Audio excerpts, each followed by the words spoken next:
To start weaving, I've taken an arm's length of wool, threaded it onto a large plastic needle. Going to start with under, over, all the way along. Now this will be your first line of the weft weaving going left to right. Now be gentle, don't pull it all the way through, and leave a little tail hanging off the end there. Now we're coming back the opposite way, and where we've been under, we're going to go over. Under, over. Doing the opposite to what you did on the first weave. Pulling it again, gently, keeping the tension nice and even. If you pull it too tight, you see I'm pulling my warp thread. So nice and even. Here you can use your needle just to tuck it down. So this is plain weave. And again, you can go back doing the opposite to what you did in the last row. Filling up your loom with a nice plain weave of under and over. Keeping the tension, coming back the other way. Okay, nice and simple, plain weave.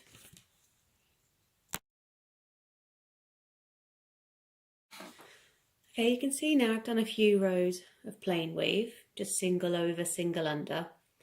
And you can play a bit now, so perhaps we're going to go under 2, over 2, under 2, over 2, under 2. It's still a plain weave, but it's a double plain weave. Push them down, use your needle,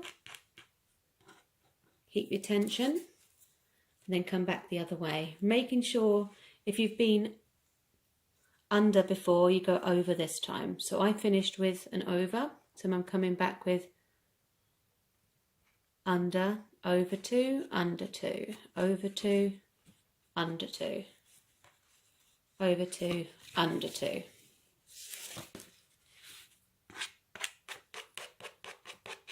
Give it a little pull, not too tight, and you can see I'm getting the same as plain weave, but it's a bit more spaced out, so I'm doing doubles. You can do a few rows of that, see what texture you get. Watch your tension, don't want it all squeezing in.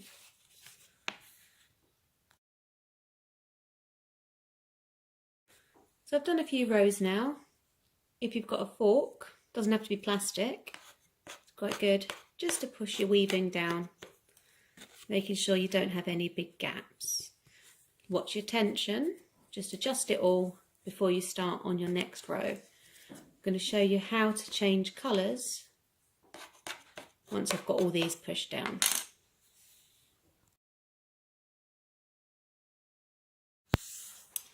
So I'm going to change colours now. I've cut off my wool, leaving about 5 centimetres.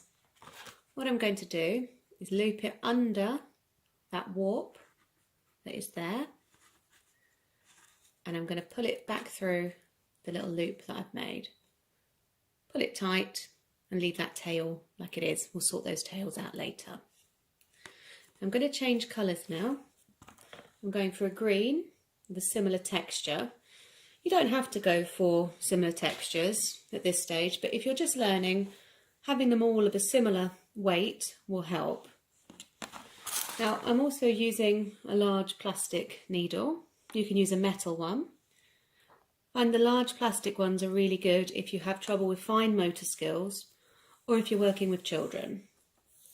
If you don't have a needle, you can always tape up the end of your wool with a little bit of sellotape along the end and then make that rigid and use that as a needle. Now, I'm going to start my new colour where my last colour left off.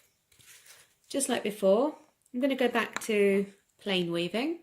So just single, under, over, all the way along those warp threads.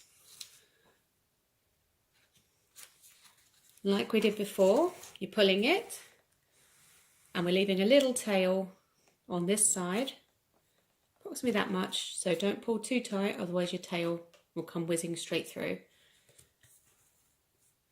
I'm going to be going back, so I've gone under on this one, so I'm going to go over, under, all the way back along that length. And now you should see, if you pull it gently, watching your tension, use your fork, push them down. Now my second colour's coming in. At this stage again I can go back to single, under and over, single plain weave, or I can try my doubles again with a double under, double over, double under, double over, all the way along the length. Okay, so do a few more rows of plain weave. Use your fork, pushing them down. Now you can see my double weave here. It's given a slightly bubblier texture. The plain weave is nice and flat and smooth. So we're going to do a few more rows of plain weave and then we're going to look at sumac.